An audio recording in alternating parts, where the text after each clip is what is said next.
Shamanism is a practice that involves a practitioner reaching altered states of consciousness in order to perceive and interact with the spirit world, and channel these transcendental energies into this world. A shaman is a person regarded as having access to, and influence in, the world of benevolent and malevolent spirits, who typically enters into a trance state during a ritual, and practices divination and healing. The word shaman probably originates from the Tungusic Evenki language of North Asia. According to ethnolinguist Juha Janhunen, the word is attested in all of the Tungusic idioms, such as Negadal, Lamat, Udaya, Orochi, Nanai, Ilcha, Orok, Manchu and Ulcha. And nothing seems to contradict the assumption that the meaning shaman also derives from Proto-Tungusic, and may have roots that extend back in time at least 2 millennia. The term was introduced to the West after Russian forces conquered the shamanistic Khanate of Kazan in 1552.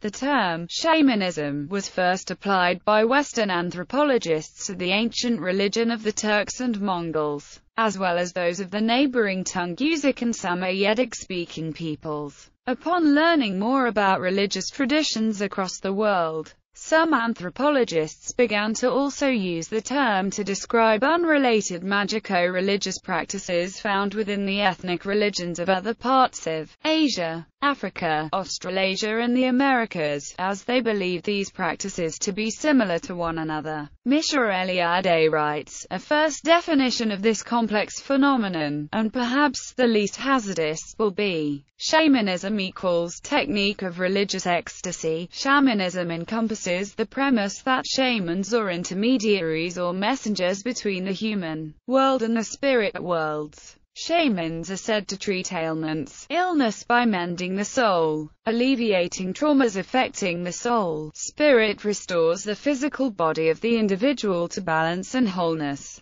The shaman also enters supernatural realms or dimensions to obtain solutions to problems afflicting the community. Shamans may visit other worlds, dimensions to bring guidance to misguided souls and to ameliorate illnesses of the human soul caused by foreign elements. The shaman operates primarily within the spiritual world, which in turn affects the human world. The restoration of balance results in the elimination of the ailment.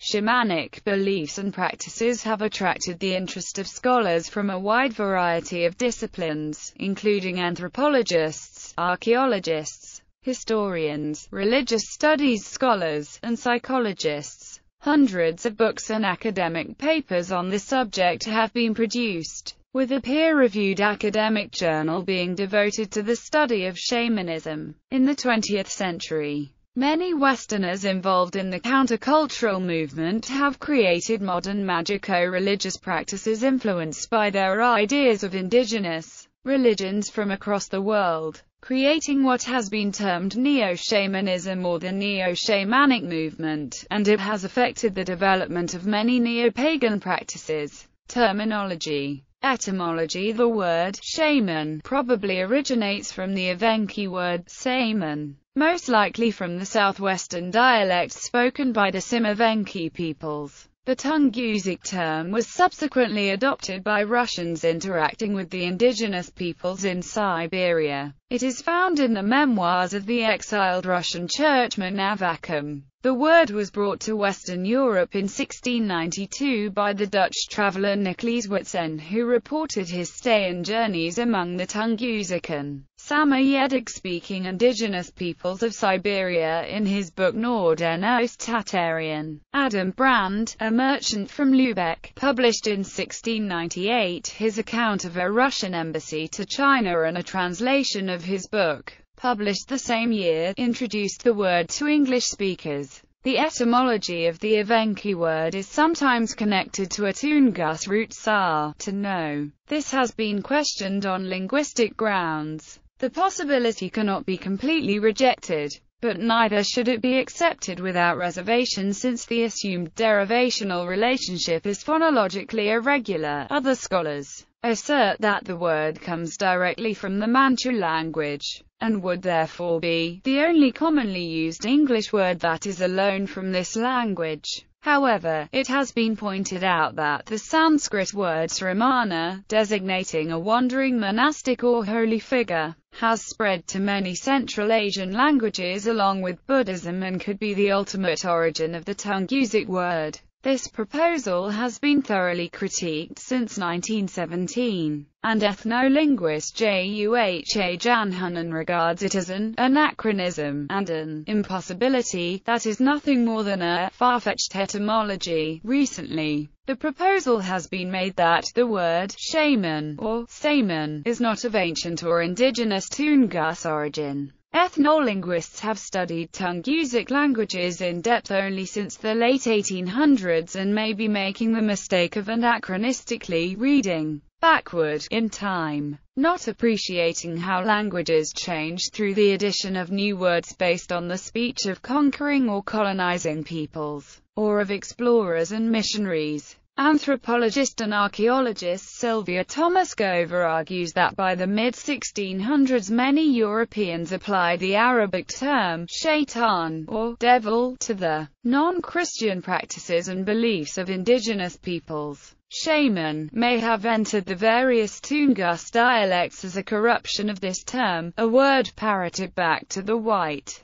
male and Christian missionaries, explorers, soldiers and colonial administrators with whom they had increasing contact for centuries before ethnolinguists arrived on the scene to collect and categorize their languages. The analogy can be made to today's Native Americans who use the term Indian in a self-referential manner. Definitions: there is no single agreed-upon definition for the word shamanism among anthropologists. The English historian Ronald Hutton noted that by the dawn of the 21st century, there were 4 separate definitions of the term which appeared to be in use. The first of these uses the term to refer to anybody who contacts a spirit world while in an altered state of consciousness. The second definition limits the term to refer to those who contact a spirit world while in an altered state of consciousness at the behest of others. The third definition attempts to distinguish shamans from other magico-religious specialists who are believed to contact spirits, such as mediums, witch doctors, spiritual healers, or prophets, by claiming that they undertake some particular technique not used by the others.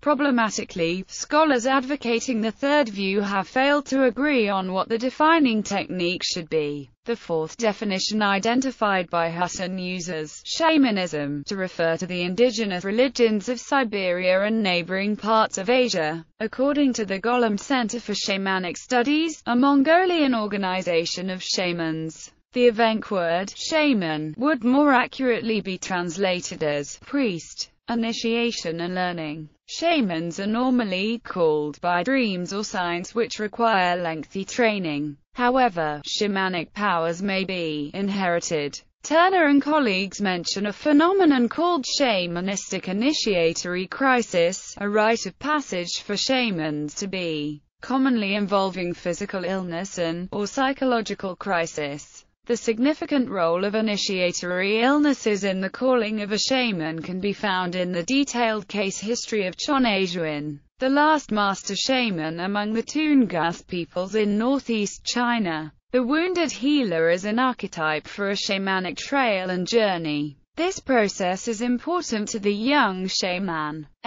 He undergoes a type of sickness that pushes her or him to the brink of death. This happens for 2 reasons. The shaman crosses over to the underworld. This happens so the shaman can venture to its depths to bring back vital information for the sick and the tribe. The shaman must become sick to understand sickness. When the shaman overcomes his or her own sickness, he will hold the cure to heal all that suffer. This is the uncanny mark of the wounded healer. Roles: shamans claim to gain knowledge and the power to heal by entering into the spiritual world or dimension. Most shamans have dreams or visions that convey certain messages. The shaman may have or acquire many spirit guides, who often guide and direct the shaman in his/her travels in the spirit world. These spirit guides are always present within the shaman, although others only encounter them when the shaman is in a trance. The spirit guide energizes the shaman, enabling him or her to enter the spiritual dimension. The shaman heals within the spiritual dimension by returning lost parts of the human soul from wherever they have gone.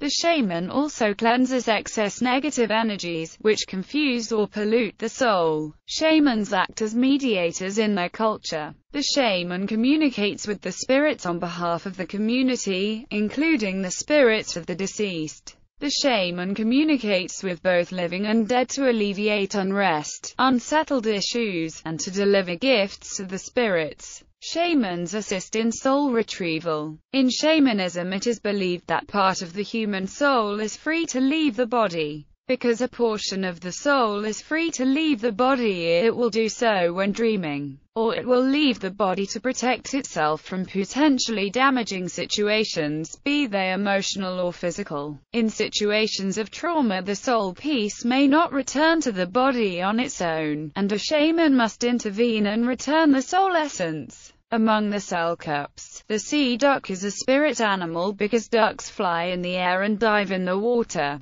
Thus ducks belong to both the upper world and the world below. Among other Siberian peoples, these characteristics are attributed to waterfowl in general. Shamans perform a variety of functions depending upon their respective cultures: healing, leading a sacrifice, preserving the tradition by storytelling and songs, fortune-telling, and acting as a psychopomp. A single shaman may fulfill several of these functions. The functions of a shaman may include either guiding to their proper abode the souls of the dead, or curing of ailments. The ailments may be either purely physical afflictions, such as disease, which may be cured by gifting, flattering, threatening, or wrestling the disease spirit, and which may be completed by displaying a supposedly extracted token of the disease spirit. Or else mental afflictions, such as persistent terror, which may be likewise cured by similar methods. Usually in most languages a different term other than the one translated, shaman, is applied to a religious official leading sacrificial rites,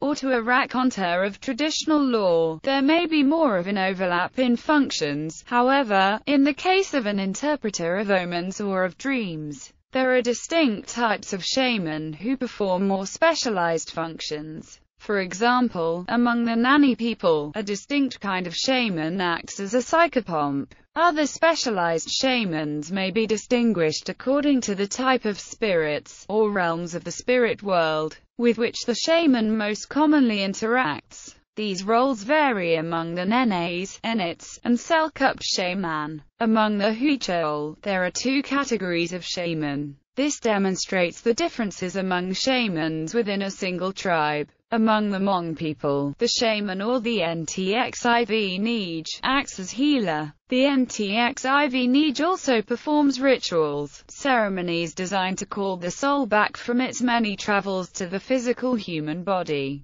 A NTXIV Nej may use several shamanistic tools such as swords, divinity horns, a gong, or finger bells, jingles. All tools serve to protect the spirits from the eyes of the unknown, thus enabling the NTXIV Nej to deliver souls back to their proper owner. The NTXIV Nej may wear a white, red, or black veil to disguise the soul from its attackers in the spiritual dimension. Boundaries between the shaman and laity are not always clearly defined. Among the Barasana of Brazil, there is no absolute difference between those men recognized as shamans and those who are not. At the lowest level, most adult men have abilities as shamans and will carry out the same functions as those men who have a widespread reputation for their powers and knowledge. The Barasana shaman knows more myths and understands their meaning better. Nonetheless, the majority of adult men also know many myths. Among Inuit peoples, the laity have experiences which are commonly attributed to the shamans of those Inuit groups.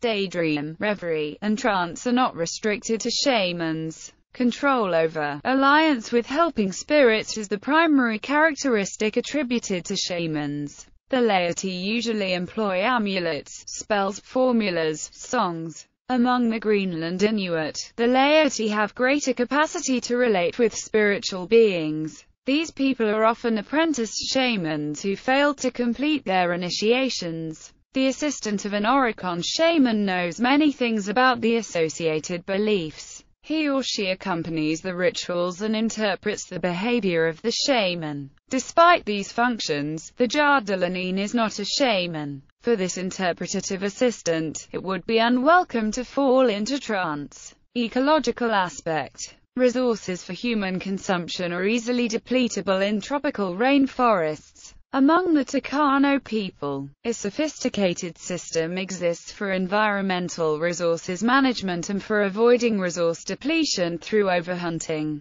This system is conceptualized mythologically and symbolically by the belief that breaking hunting restrictions may cause illness. As the primary teacher of tribal symbolism, the shaman may have a leading role in this ecological management, actively restricting hunting and fishing. The shaman is able to release game animals, or their souls, from their hidden abodes. The Pro people have ecological concerns related to shamanism. Among the Inuit, shamans fetch the souls of game from remote places, or soul travel to ask for game from mythological beings like the sea woman. Economics. The way shamans get sustenance and take part in everyday life varies across cultures. In many Inuit groups, they provide services for the community and get a due payment. But these goods are only welcome addenda. They are not enough to enable shamanizing as a full-time activity. Shamans live like any other member of the group, as a hunter or housewife. Due to the popularity of ayahuasca tourism in South America, there are practitioners in areas frequented by backpackers who make a living from leading ceremonies.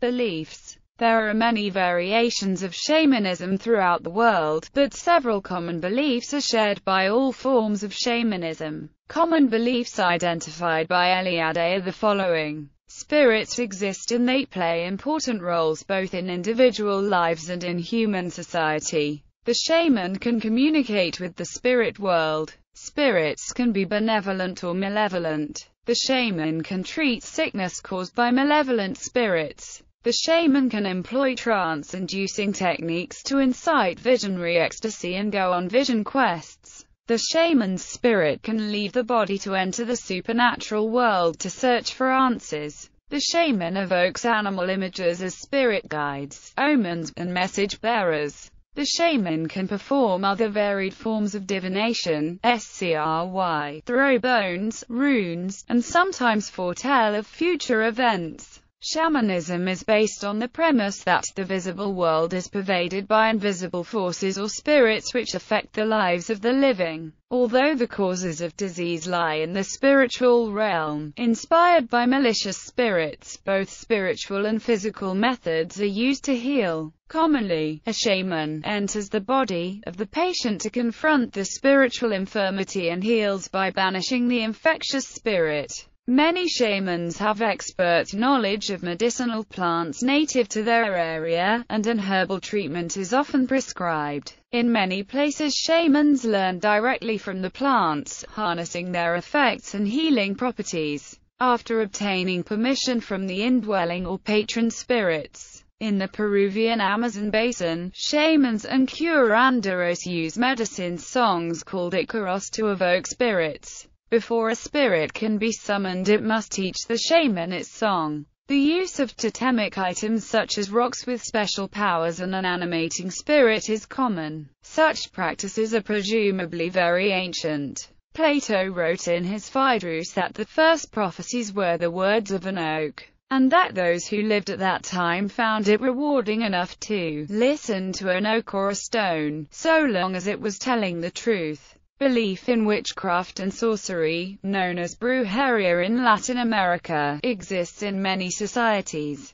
Other societies assert all shamans have the power to both cure and kill. Those with shamanic knowledge usually enjoy great power and prestige in the community, but they may also be regarded suspiciously or fearfully as potentially harmful to others. By engaging in their work, a shaman is exposed to significant personal risk, from the spirit world, from enemy shamans, or from the means employed to alter the shaman's state of consciousness. Shamanic plant materials can be toxic or fatal if misused. Failure to return from an out-of-body journey can lead to death. Spells are commonly used to protect against these dangers, and the use of more dangerous plants is often very highly ritualized. Soul and spirit concepts. The variety of functions described above may seem like distinct tasks, but they may be united by underlying soul and spirit concepts. Soul. This concept can generally explain more seemingly unassociated phenomena in shamanism. Healing. This concept may be based closely on the soul concepts of the belief system of the people served by the shaman. It may consist of retrieving the lost soul of the ill person.